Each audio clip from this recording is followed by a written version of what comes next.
England को बाप of cricket कहा जाता है। देखें, इंग्लैंड बाप ऑफ क्रिकेट है, उसको शिकस्त दे रहे हैं। आजादी उन्होंने किया तो बाप बन गया ना क्रिकेट के।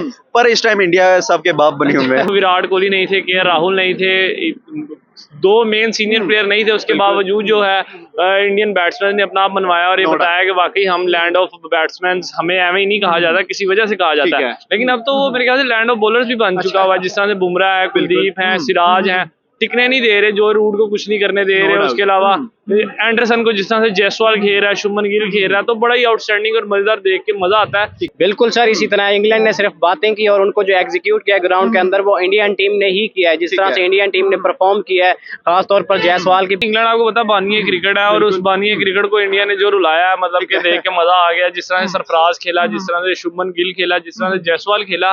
Welcome back guys. बात करेंगे टीम इंडिया के यंग टैलेंट पे वर्सेस इंग्लैंड का एक्सपीरियंस बॉलिंग लाइनअप। अगर बात करें इंडिया की, जिस तरह से जसवी जायसवाल हो गए, साथ में शुभमन गिल और इवन के सरफराज अहमद अपने डेब्यू मैच में 62 और 68 रन स्कोर किए हैं। इसके बरक्स अगर देख लें इंग्लैंड की टीम, तो जिमी एंडरसन जिनके पास 22 साल का एक्सपीरियंस है, उनको जायसवाल 3 बॉलों पे 3 छक्के लगा रहे हैं। तो मतलब कि इंडिया के यंग बैटिंग टैग के आगे इंग्लैंड की जो बॉलिंग है टोटली फ्लॉप हो चुकी है। तो हम पाकिस्तानी पब्लिक में उनसे जानते हैं उनके क्या रिएक्शन है इस पे। हमारे साथ रहें, स्टे ट्यून। अस्सलाम वालेकुम। वालेकुम सलाम सर, क्या हाल है आपके? ठीक ठाक सर। सर, आज हम बात करेंगे इंडिया का यंग टैलेंट वर्सेस इंग्लैंड के एक्सपीरियंस बॉलिंग अटैक। जिस तरह से जायसवाल ने, उसके बाद शुभमन गिल ने, सरफराज ने जिमी एंडरसन, मार्क वुड को मारा है, तो क्या कहते हैं इस यंग टैलेंट में कितना पोटेंशियल है? सर देखें, आप विराट कोहली नहीं थे, के राहुल नहीं थे, दो मेन सीनियर प्लेयर नहीं थे, उसके बावजूद जो है इंडियन बैट्समैन ने अपना आप बनवाया और ये बताया कि वाकई हम लैंड ऑफ बैट्समैन, हमें एवं ही नहीं कहा जाता, किसी वजह से कहा जाता है। लेकिन अब तो वो मेरे ख्याल से लैंड ऑफ बॉलर्स भी बन चुका हुआ है, जिस तरह से बुमराह है, कुलदीप है, सिराज है, टिकने नहीं दे रहे, जो रूट को कुछ नहीं करने दे रहे। उसके अलावा एंडरसन को जिस तरह से जायसवाल खेल रहा है, शुभमन गिल खेल रहा है, तो बड़ा ही आउटस्टैंडिंग और मजेदार देख के मजा आता है कि वही कोई स्ट्रेंथ है टीम की। No doubt. इसके अलावा अगर बात करें, जायसवाल जिस दिन चलता है मतलब वो सेंचुरी के बाद आउट होना भूल जाता है। एक टेस्ट मैच वेस्ट इंडीज के खिलाफ खेला 170, इंग्लैंड के खिलाफ 209, 214, वो भी नॉट आउट कर गया।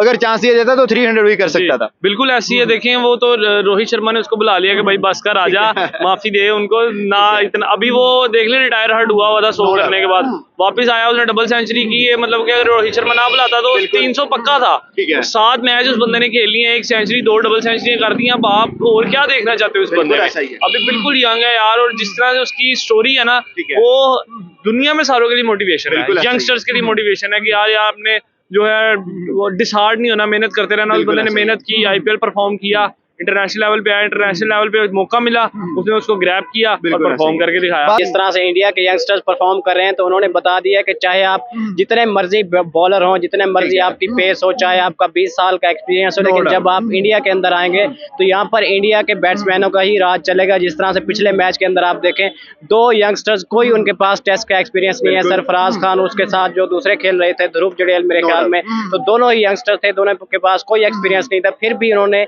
इंडिया के जो इंग्लैंड के जो बॉलर्स हैं उनको तकनीक का नाच नचाया, किसी को कोई मौका नहीं दिया। और जायसवाल की खास तौर पर बात करते हैं, जिस तरह से उसने जो धुलाई की है जिमी एंडरसन की, एक ही ओवर के अंदर 3 बॉलों पर 3 छक्के लगाकर उसने एक उसको स्टेटमेंट दे दिया कि भाई आपका चाहे 20 साल का एक्सपीरियंस हो, 22 साल का एक्सपीरियंस हो, मेरे सामने नहीं चलने वाला। और अब जो है आपकी एज हो चुकी है, आप जो है इज्जत से रिटायरमेंट ले लें, नहीं तो अगले 2 मैचेस के अंदर आपका जो है इससे भी मजीद बुरा हाल होने वाला है। तो इंडिया जो है इस वक्त कह लें, उनके जितने भी यंगस्टर्स हैं वो इस तरह की फॉर्म में चल रहे हैं, उनके सामने इंग्लैंड का कोई मुकाबला नहीं है। चाहे बात करें, इंग्लैंड वाले दे रहे थे जी बेसबॉल की स्टेटमेंट के हम तेज क्रिकेट खेलते हैं, लेकिन जायसवाल और सरफराज क्या कमाल तेज क्रिकेट खेली है। मतलब कि 6 पे रन रेट को रखा हुआ था, लग ही नहीं रहा था टेस्ट है, ओडीआई खेल रहे थे। बिल्कुल सर, इसी तरह इंग्लैंड ने सिर्फ बातें की और उनको जो एग्जीक्यूट किया ग्राउंड के अंदर वो इंडियन टीम ने ही किया है। जिस तरह से इंडियन टीम ने परफॉर्म किया है, खासतौर पर जायसवाल की बात करते हैं, तो वो मतलब कि इस तरह का उसके पास टैलेंट है, उसकी कोई ऐसी आपको कोई खामी नहीं नजर आएगी। खासतौर पर इंडियन सिचुएशन की अगर बात करते हैं तो वो खुद आउट हो सकता है। जिस तरह रोहित शर्मा कहते हैं कि मुझे पता है कि मैं जब सेट हो जाता हूँ तो उसके बाद मैं अपनी विकेट खुद ही थ्रो करूंगा, मुझे कोई बॉलर आउट नहीं कर सकता। तो उसके अंदर भी उसी तरह का ही टैलेंट है। जब सर बात करेंगे रोहित शर्मा की कैप्टनसी पे, जिस तरह से वो यंगस्टर्स को इंट्रोड्यूस करवा रहा है और उससे भी बेहतरीन यंगस्टर्स को साथ लेके चल रहा है, बॉलर हो बैटर हो। बिल्कुल ऐसी है। देखिए, गौतम गंभीर ने भी कहा है कि यार रोहित शर्मा जो है ना बेहतरीन लीडर टीम इंडिया को मिला, और ये नो डाउट इसको हम जुटला नहीं सकते, क्योंकि उसको पता है कि प्लेयर्स को यूटिलाइज किस तरह करना है, चाहे वो यंग प्लेयर हो या सीनियर प्लेयर हो। उसको पता है कहाँ पे हमने स्पिनर लगाने हैं, कहाँ पे हमने कौन सा बैट्समैन भेजना है और किस चीज को हमने किस तरह से मतलब फील्डिंग इस तरह से सेट करनी है। तो ये तो कह लें कि एक हार्ड लक है, वो फाइनल जीत नहीं पा रहा, लेकिन पिछले 3-4 फाइनल उस बंदे ने खेले हैं। और टीम इंडिया को, इंडियन बोर्ड को उस पर अभी भी इतना यकीन है कि उन्होंने T20 वर्ल्ड कप का कप्तान उसको बना दिया और कहा है कि हम T20 वर्ल्ड कप इसी की कप्तानी में जीतेंगे। सर फाइनल क्वेश्चन करते हैं, सरफराज सेंचुरी करेगा अगर मौका मिलता है? जाहिर सी बात है, वो रन आउट ना होता तो मेरे ख्याल से पहले डेब्यू मैच में 100 कर जाता।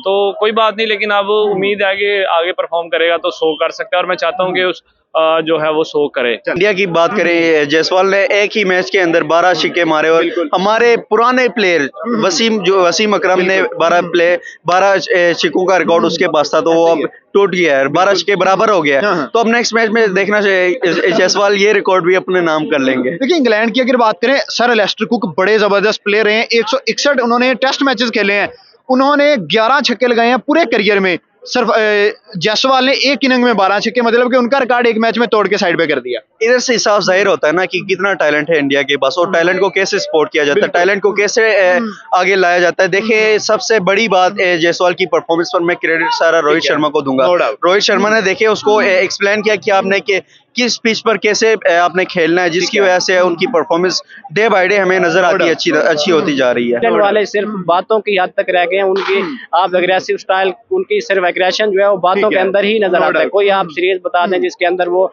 जीते हैं, ऑस्ट्रेलिया जैसी बड़ी टीम उनके साथ सिर्फ पाकिस्तान को बेसबॉल मार गए, उन्होंने कहा जी बेसबॉल पता नहीं कितनी को बड़ी टेक्निक है, लेकिन उन्हें ये नहीं पता था कि इंडिया वाले ये बातें सुन रहे हैं, बुमराह सुन रहा है, जायसवाल सुन रहा है, सरफराज भी सुन रहा है। बिल्कुल सर, इसी तरह वो सिर्फ पाकिस्तान और जो छोटी टीम है उनको ही मार सकते हैं, कोई बड़ी टीम को उन्होंने शिकस्त नहीं दी। इस तरह के स्टाइल के साथ वो तो अपने जो उनके मेन बैट्समैन है उनको ही खराब कर दिया। जो रूट की आप परफॉर्मेंस देख लें, पिछले 3 मैच के अंदर बिल्कुल ही डाउन चली गई, उनको बैट्समैन से उन्होंने बॉलर बना दिया, 150-200 ओवर करवा दिया। अगर हम देखें तो उसने 71 रन टोटल बैटिंग में किए हैं और 90 से ऊपर ओवर फेंक लिए हैं, मतलब कि इतनी गंदी परफॉर्मेंस। बिल्कुल सर, उनको ऐसे समझिए कि बिल्कुल उनका मेंटली तौर पर उनको टॉर्चर किया जा रहा है, ऐसे कह सकते हैं आपके 12,000 रन, उसके रन पूरी इंडियन टीम से ज्यादा है, लेकिन वो उसका एक्सपीरियंस कोई भी इंडिया के सामने बिल्कुल ही काम नहीं कर रहा। तो इस पे इंडियन बॉलर्स को उनकी तारीफ करनी होगी, जिस तरह से खास तौर पर बुमराह ने उनको ट्रैप किया। हर मैच के अंदर आप देखते हैं वो जब भी जो रूट आता है इधर से बुमराह आते हैं तो पता ही नहीं चलता कि जो रूट आया कब है और वापस कब चला गया। आउट कर गया। बिल्कुल सर, 10 से 11 मरतबा जो है बुमराह उनको आउट कर चुके हैं। तो बुमराह इस वक्त दुनिया का टॉप क्लास बॉलर बन चुका है। तो यहाँ पर रोहित शर्मा की कैप्टनसी की भी तारीफ करनी होगी। इंडियन टीम जो है इस वक्त एक ट्रांजिशन से गुजर रही है। उनका आप देखें, रहाणे जो है एक्सपीरियंस प्लेयर, उनको उन्होंने बाहर कर दिया, उसके बाद उनके जो दूसरे थे पुजारा, उनको भी बाहर कर दिया। यंगस्टर्स को, विराट कोहली भी इवन नहीं थे, वो जिस वजह से भी नहीं थे, लेकिन वो भी नहीं थे, फिर भी उनके जो यंगस्टर्स हैं उनको इस तरह से लड़ाना, उनको इस तरह कॉन्फिडेंस देना, तो ये रोहित शर्मा को ही क्रेडिट जाता है। जिस तरह रवि शास्त्री ने भी कहा था कि उनके यंगस्टर्स अगर ये जीत जाते हैं तो इसमें सबसे बड़ा कमाल जो है वो रोहित शर्मा का है। सर फाइनल क्वेश्चन करते हैं, क्या लग रहा है अगर सरफराज को 4th मैच में मौका मिलता है, सेंचुरी देखने को मिलेगी? बिल्कुल सर, जरूर देखने को मिलेगी। पिछले मैच के अंदर भी अगर रोहित शर्मा उनको आधा घंटा और दे देते तो उसके बाद आपको उनकी सेंचुरी दूसरी इनिंग्स के अंदर देखने को मिल सकती थी। पहली इनिंग्स के अंदर भी वो अनलकी रहे, 62 पर उनको जडेजा ने जो है आउट करवा दिया, और उसके बाद रोहित शर्मा का जो एग्रेशन था तो उसे लग रहा था कि दूसरे मैच के अंदर उनको टाइम देंगे, लेकिन उनकी एक अपनी सोच है, मैच जो है वो जीतना ज्यादा इंपॉर्टेंट है इंडिविजुअल परफॉर्मेंस से। तो अगले मैच के अंदर सरफराज खान को मौका मिलेगा और वो भी 4थे नंबर पे मिलेगा, क्योंकि 5 नंबर पर आके जो है केएल राहुल आएंगे तो रजत पाटीदार जो है बाहर होने जा रहे हैं, क्योंकि पिछले 2 मैचेस के अंदर कोई उतनी उन्होंने खास परफॉर्मेंस नहीं दी। और सरफराज खान को तो बाहर करना बिल्कुल मतलब कि पागल ही होगा जो बाहर करेगा। तो सरफराज खान को 4थे नंबर पर मौका मिलेगा और वो सेंचुरी क्या डबल सेंचुरी मेरे ख्याल में करेंगे। बेसबॉल इंट्रोड्यूस करवाए थे इंग्लैंड वालों ने, लेकिन उनसे फास्ट क्रिकेट इंडिया के लिए जायसवाल देखें 100 स्ट्राइक रेट के साथ, बात करें सरफराज की 100 स्ट्राइक रेट के साथ, बात करें शुभमन की वो भी 70-80 स्ट्राइक के साथ खेला है, तो मतलब कि उल्टी बाजी उन पे ही पड़ गई। वाकई देखिए, इंग्लैंड आपको पता बानिए क्रिकेट है, और उस बानिए क्रिकेट को इंडिया ने जो रुलाया है, मतलब कि देख के मजा आ गया। जिस तरह से सरफराज खेला, जिस तरह से शुभमन गिल खेला, जिस तरह से जायसवाल खेला, मतलब कि उनको पता है कि यार ये वो वाला टेस्ट अब नहीं रहा कि हमने 200 गेंदों पे 50 कर रहा है। अब ये टेस्ट इस तरह है कि हमने 80 गेंदें खेली हैं तो हमारा स्कोर 100 होना चाहिए। अपना स्ट्राइक रेट अब हर जगह मैटर करता है, ठीक है ना। तो अब ये चीज उनको समझ आ चुकी है, तो ये चीज मेरे ख्याल से बेहतर है उनके लिए भी। इंडिया के यंगस्टर्स की बात हो रही है तो सरफराज के हवाले से एक और क्वेश्चन करेंगे। डेब्यू मैच में वो अपने एक ओवर में 2-2 चौके लगा रहा है, उसे प्रेशर ही नहीं है यार, उसका डेब्यू है, उसे प्रेशर ही नहीं है, आगे इंग्लैंड की टीम खड़ी है, उसे प्रेशर ही नहीं है कि जेम्स एंडरसन खड़ा है, वो बेधड़क होकर खेल रहा है। यार देखो, उसको बता दिया गया है कि भाई कोई प्रेशर लेना ही नहीं है। इंडियन प्लेयर्स में यही तो खास बात है कि उनको बता दिया जाता है यार प्रेशर कोई नहीं लेना। No doubt. आप देख लो जायसवाल जिस तरह से एंडरसन को खेल रहा है, बिल्कुल मतलब ऐसा के, और उसके बाद सरफराज जिस तरह से खेल रहा है, उन्हें 2 इनिंग में 2 50 कर ली बिल्कुल हैं। ऐसा है। ये होता है कि यार अपॉर्चुनिटी मिले आप ग्रैब कर लो। बिल्कुल। अपॉर्चुनिटी मिली, उसने ग्रैब कर लिया। बेशक के राहुल वापस भी आ रहे हैं, लेकिन सरफराज को नहीं वो हटा सकते। पाटीदार को बिठाएंगे, सरफराज को नहीं बिठाएंगे। तो ये है कि उसने अपनी नीश पक्की कर ली है। जायसवाल ने भी, शुभमन गिल ने भी, और सरफराज ने भी। शुभमन गिल थोड़े से डाउट पे हैं क्योंकि विराट कोहली कमबैक होगा तो मेरे ख्याल से गिल को बिठा दिया जाएगा। तो ये अब देखने वाली चीज है, लेकिन अच्छा है वो भी। अच्छा है। मतलब उन्होंने अपने यंगस्टर्स रेडी करनी है। अगर बात करें रोहित शर्मा की, उसके बाद विराट कोहली की, मैक्सिमम 3-4 साल इनके पास क्रिकेट बाकी यही तो है। प्लान है ना उनका, यही तो प्लान है कि आप मतलब कि ये लोग फ्यूचर का वो लोग सोचते हैं, चाहे हर तरीके से, और यही सोच जो है ना उनको कामयाब करती है। चाहे अब रोहित शर्मा, विराट कोहली ना भी हो, तो आप इंडियन टीम देख लें जिस तरह से परफॉर्म कर रही है। बिल्कुल, देखिए इंग्लैंड की वही टीम है जो हम काफी अरसे से, काफी कई सालों से हम देख रहे हैं। वही टीम इंडिया के जूनियर प्लेयर्स के साथ खेल रही है, जैसे शुभमन गिल, जायसवाल और स्पेशली तौर पर सरफराज खान की अगर हम बात करते हैं, आउटस्टैंडिंग ये तीनों लड़के बहुत आउटस्टैंडिंग परफॉर्मेंस दे रहे हैं अपनी। तो यही बात है ना इंडिया की, खास बात यही है, उनका टैलेंट बहुत ही ज्यादा, और टैलेंट सामने भी लाया जाता है और टैलेंट को सपोर्ट किया जाता है, जिस वजह से इंडिया के अंदर इंडिया के जूनियर प्लेयर बड़ी, इंग्लैंड को बाप ऑफ क्रिकेट कहा जाता है। देखें इंग्लैंड बाप ऑफ क्रिकेट है, उसको शिकस्त दे रहे हैं। आजादी उन्होंने किया तो बाप बन गया ना क्रिकेट के, पर इस टाइम इंडिया सबके बाप बने हुए हैं।